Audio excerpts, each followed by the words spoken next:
어제 많은 양의 비가 내렸습니다. 인명피해까지 이어졌습니다. 70대 남성이 숨진 채 발견됐고 68세 여성이 실종되는 사고도 있었습니다. 조현진 기자가 취재했습니다. 소방대원이 물에 빠진 여성을 사다리 위로 올립니다.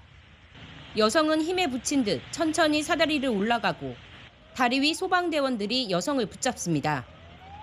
부산 사상구 학장천에서 갑자기 불어난 물에 60대 여성 3명이 휩쓸린 사고가 난 건 오후 3시 39분.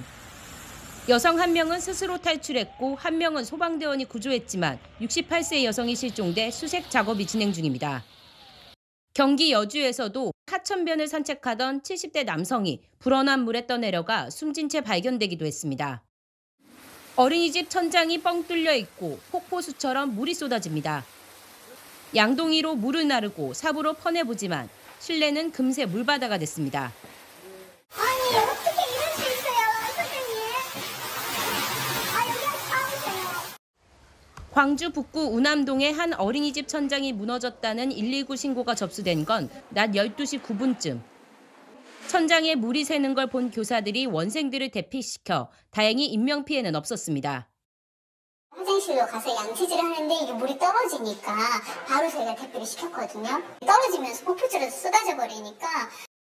당시 광주엔 시간당 50mm 이상의 강한 폭우가 쏟아지고 있었습니다. 어린이집 천장을 지나가는 우수관이 폭우로 인한 유입량을 견디지 못하고 터져 사고가 난 것으로 보고 있습니다.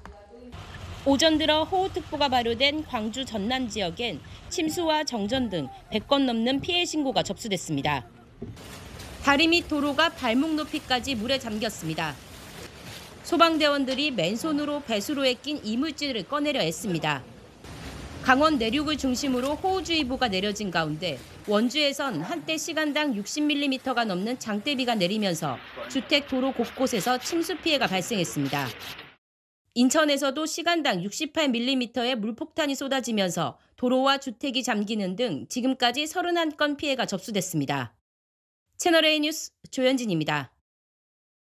자, 실종된 분의 좀 수색 소식이, 좋은 소식이 좀 들려왔으면 좋겠고요. 지금은 잠깐 비가 소강 상태인데 박성매 변호사님, 지금 이웃나라 일본이 이 장마 전선 때문에 굉장히 큰 피해를 입고 있거든요. 이렇게 많은 양의 비 때문에 또 하천이 범람해서 많은 재산상의 피해, 그리고 이제 부상 같은 인명 피해도 이어지고 있는데 요 일본을 덮친 장마 전선이 이제 내일 우리나라로 온다는 건데 우리나라 위쪽에서 또 뭐가 내려오고 있다면서요? 티베트 기단과 일본의 장마 전선이 합쳐지면서 내일 우리나라에 엄청나게 큰 비가 내린다고 합니다. 사실 저도 어제만 해도 왔다 갔다 하면서 옷이 다 젖을 정도로 큰 비를 맞았던 경험이 있는데 오늘 잠시 소강 상태를 거쳐서 내일 집중적인 호우가 내린다고 하니 비 피해에 유의하셔야 할 것 같습니다. 야, 그럼 어제 내린 것보다 어찌 보면 더 크고 위협적인 비가 내일 내릴 수 있다? 일본의 상태를 보면 폭풍이 발생하지 않았는데 즉 태풍이나 폭풍 상태가 아님에도 불구하고 저 차 잠긴 거 보세요. 폭풍이 휩쓸고 간 것처럼 집중호우에 많은 피해가 발생했습니다. 우리나라도 안심할 수 없는 상황이니 지금 저 도로가 무너진 겁니까, 제방이? 대비를 하셔야 할 것 같습니다. 이 제방이 쉽사리 무너질 정도로 많은 강수량만으로도 인명피해나 재산피해는 충분히 발생할 수 있습니다. 작년에 우리가 집중호우로 큰 아픔을 겪은 만큼 올해만큼은 더 이상의 피해가 발생하지 않도록 철저하게 대비를 하셔야 할 것 같습니다. 자, 어제 이제 우리도 전국적으로 이제 하천이 범람했어요. 박성현 변호사님. 요 비 많이 올 때, 특히 내일같이 많은 비가 예고됐을 때 하천 주변에 산책로가 잘 돼 있는데 잘 모르시는 분들은 이제 산책로로 산책하기도 하는데 그런 행동 굉장히 좀 조심해야죠. 산책로 산책을 자제하셔야 하고 잠시 비가 소강 상태인 것으로 보인다. 비가 오다가 이제 비가 그쳤으니까 나가봐도 되겠지라는 생각이 가장 위험합니다. 그렇죠. 비가 한창 와서 강물이 이미 불어나 있는 상황에 여기에 조금만 더 비가 내리면 내가 휩쓸려 가거나 광물이 더 불어나면서 사람이나 차를 쓸어갈 수 있는 가능성이 상당히 높습니다.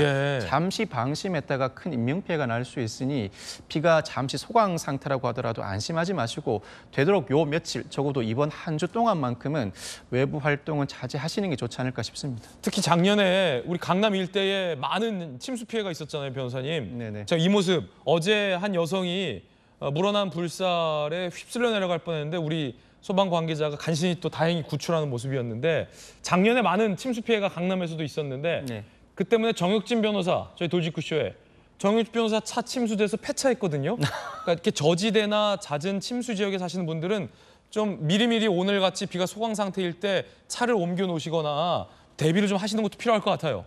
차를 일제 어디 옮겨 넣는 것 자체가 쉬운 조치는 아니지만 어느 정도 대비는 필요하고 상황이 가능하다면 차를 옮겨 놓으시거나 각자 개인의 노력도 필요하지만 관리사무소나 각종 단체, 집단이 전체적으로 대비하시는 조치도 필요해 보입니다. 사실 작년에 집중호우로 큰 피해를 입고 난 다음 극한호우라는 개념이 새로 생겨났는데 극한호우? 이 강수량이 1시간에 50ml 이상, 3시간에 90ml 이상을 충족하는 경우에 발령됩니다. 어제 처음으로 극한호우 긴급 재난 문자가 발송되기도 했었고 이 재난 문자를 받고 처음 받는 문자이다 보니 어리둥절해 하시는 시민들도 많았던 것 같습니다. 처음 시행하는 작업이다 보니 기상청도 혼선을 빚었는데 극한호우 긴급 재난 문자가 직접 발송되지 않는다고 하더라도 이번 주 내내 마치 긴급 재난 문자가 발송된 것처럼 조심히 생활하신다면 큰 피해는 막을 수 있지 않을까. 무엇보다 재산 피해보다도 인명 피해가 중요한데 인명 피해가 더 이상 발생하지 않도록 각자 그리고 각 단체가 모두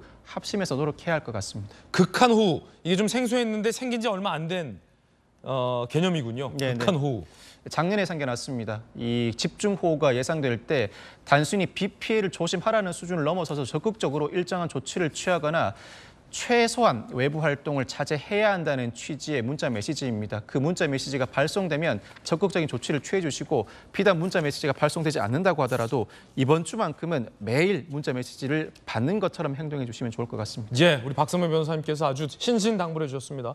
돌직구쇼에서 또 많은 시간을 할애해서 내일 많은 비가 온다, 조심하셔야 된다라는 말씀 계속 강조해 드렸습니다. 우리 국민은 한 분도 비 피해 없기를 바라겠습니다.